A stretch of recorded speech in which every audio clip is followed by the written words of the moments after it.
transition when saints talk about saints. Yes, sir. All right. He picks up the undergirding of the text and said, but not just when saints talk about saints, but when saints talk about sinners. He says, you gotta be in a place, a spiritual place, that no matter what you're going through, you don't cast your poison on someone else. No matter what experiences I may be having, that I don't cast my aspersions on someone else. Just because I'm having a bad day, I won't make everybody else, come on, talk back with me somebody, have a bad day. And just because I'm sad, I won't make everybody around me sad. He says, but thirdly, and I'm done. He says thirdly, he says then thirdly, you gotta successfully be able to confiscate your substance. Yes, sir. He says, what I gave you is for you. And the devil can't steal it. I know we normally say that, don't we? The devil stole this. The devil stole that. Theologically speaking, the devil really can't steal anything. Most of the time, what the devil does is he comes in and takes what we abandon. Because God gives it to us, but we walk away from it. And when we walk away from it, the devil comes in and takes what it is that God has placed in our life. Then we come back looking for what we left, and it's not there. It's not there because 5 years ago Satan stole it. You didn't know it because you were off doing your own thing. So in a sense, he did not steal. You abandoned it.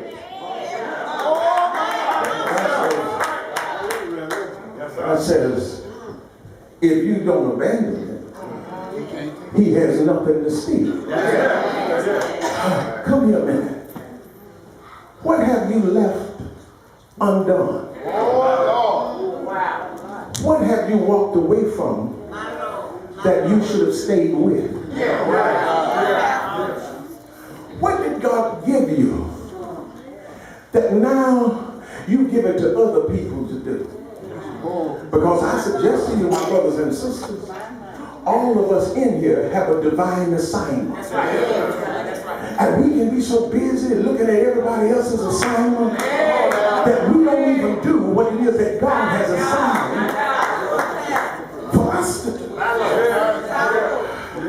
So he says, watch this.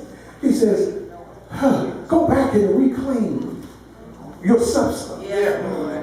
I'm not making this up. It's right in the text. He said that they took their losses with joy.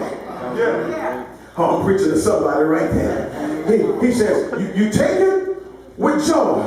And if you take your loss with joy, you'll come to understand that to lose in Christ is really to gain.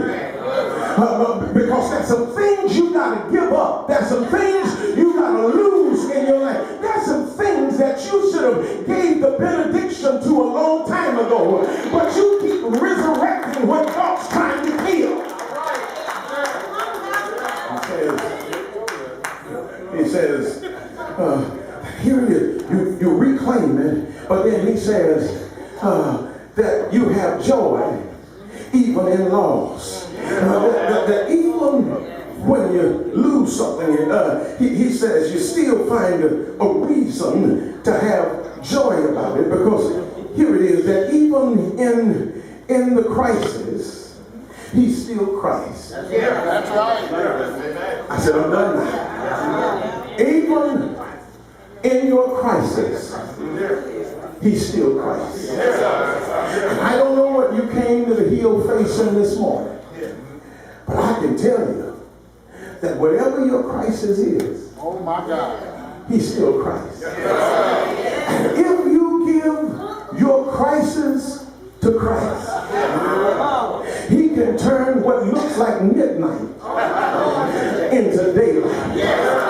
If you give your crisis to Christ, he can take a bad moment and turn it into a good moment. If you give your crisis to Christ, he can take that frown and turn it into a smile. If you give your crisis to Christ, he can take your tears and turn it into triumph. If you give your crisis to Christ. I'm done now. I'm done now. You came to this church this morning. I want to tell you, God wants your flame to keep burning. And don't allow yourself to be kept out around artificial fire. If you receive it today, clap your hands at it.